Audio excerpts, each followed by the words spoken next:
Hi అందరికీ. ఈరోజు నేను పరోటా చేశాను. అది కూడా ఫుల్ మైదాతో అయితే చేయలేదండి. కొద్దిగా మైదా అలాగే గోధుమ పిండి వేసి చేశాను. అందుకే ఇలాగుంది కలరు. మైదా వేస్తే కొద్దిగా వైట్గా ఉంటుంది కదా. ఇలా చేస్తే కూడా చాలా బాగొస్తుంది, పొరలు పొరలుగా. చూశారు కదా, టేస్ట్ అయితే హోటల్ ఎలాగుందో సేమ్ అలాగే ఉంది. నేను ఏ విధంగా చేశానో మీకు ఒకసారి చూపిస్తాను.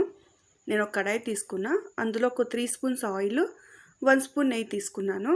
ఇక్కడ మీడియం సైజు ఆనియన్స్ ఒక 2 తీసుకున్నాను, సరిపోతుంది. ఒక 1/2 కేజీ చికెన్కి అయితే ఇది సరిపోతుంది. ఇదంతా కొద్దిగా ఫ్రై అయిన తర్వాత పెద్దది ఒక టమోటా వేసుకున్నాను. అది కూడా సన్నగా కట్ చేసుకోండి, త్వరగా ఫ్రై అవుతుంది కదా, అందుకనేసి.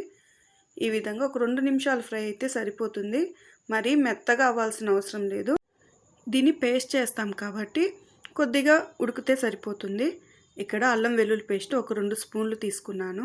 నేను ఫ్రిడ్జ్లో పెడతాను కాబట్టి అల్లం వెల్లుల్లి పేస్టు అది గడ్డ కడుతుంది కదా, అందుకే చూసేకి అలా 1 స్పూన్ లాగుంది, కానీ అది 2 స్పూన్స్. ఎప్పుడైనా సరే నాన్ వెజ్కి అల్లం వెల్లుల్లి పేస్ట్ కొద్దిగా ఎక్కువ వేస్తే బాగుంటుంది. అది కూడా ఇంట్లో చేసిందైతే ఇంకా బాగుంటుంది. ఇదంతా బాగా ఫ్రై అయిపోయింది కదా, దీన్ని మెత్తగా పేస్ట్ చేసుకోవాలి. అదే కడాయిలో ఇంకా 2 స్పూన్స్ ఆయిల్ తీసుకున్నాను. నాన్ వెజ్కి కొద్దిగా ఆయిల్ వేస్తేనే బాగుంటుంది. ఇక్కడ మసాలా దినుసులు ఉంటాయి కదా, లవంగాలు, చెక్క, యాలకులు ఒకటి, బిర్యానాకు, అవన్నీ కొద్దిగా వేసుకోండి.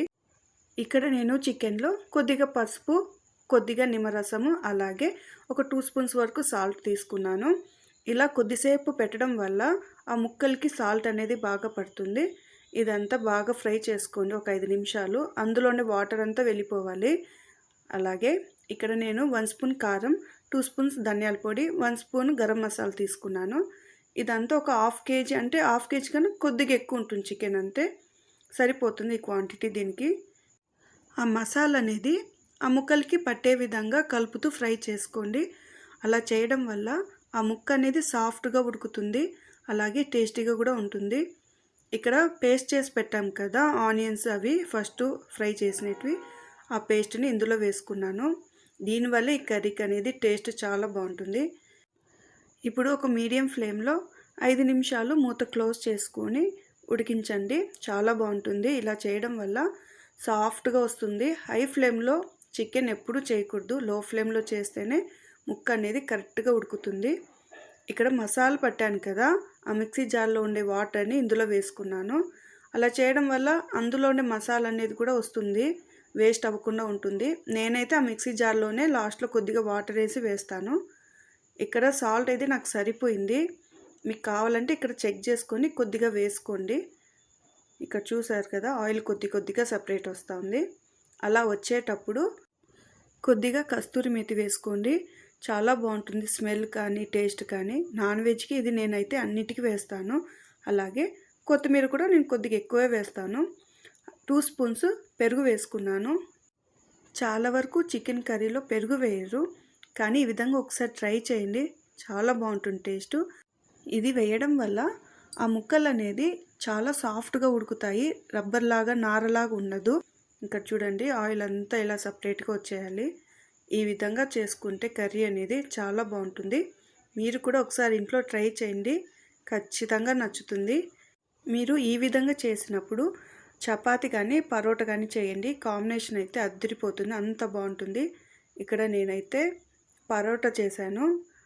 మైదా హెల్త్కి మంచిది కాదంటారు, అది తెలిసిందే, కానీ ఎప్పుడో ఒకసారి తింటే ఏం కాదు కదా. అది కూడా పూర్తిగా నేనైతే మైదా అయితే చేయలేదు, కొద్దిగా గోధుమ పిండి కూడా వేశాను, కాబట్టి తినచ్చు. ఈ విధంగా చేయండి. 2 చపాతీలు తినేవాళ్ళు 3 కూడా తింటారు. చపాతీ కానీ మీరు పరోటా చేస్తే పరోటాలు. ఇక్కడ చూసారు కదా ఎంత సాఫ్ట్గా ఉందో, పొరలుగా ఈ విధంగా కూడా వస్తుంది. ట్రై చేయండి. మరి మైదానే అంతా వేయాల్సిన అవసరం లేదు, గోధుమ పిండి కూడా కొద్దిగా వేస్ట్ చేసుకోవచ్చు. బయట పరోటాలు ఎలా ఉంటాయంటే అది వేడిగా ఉన్నప్పుడే బాగుంటుంది, చల్లారితే అస్సలు ఇంకా తినలేము, రబ్బర్ లాగా అయిపోతాయి. ఈ విధంగా కొద్దిగా మైదా కొద్దిగా గోధుమ పిండి చేయండి, చల్లారినా కూడా అవి కొద్దిగా సాఫ్ట్గా ఉంటాయి, తినచ్చు. మీకు ఈ వీడియో నచ్చితే ఒక లైక్ చేయండి, అస్సలు మర్చిపోద్దండి.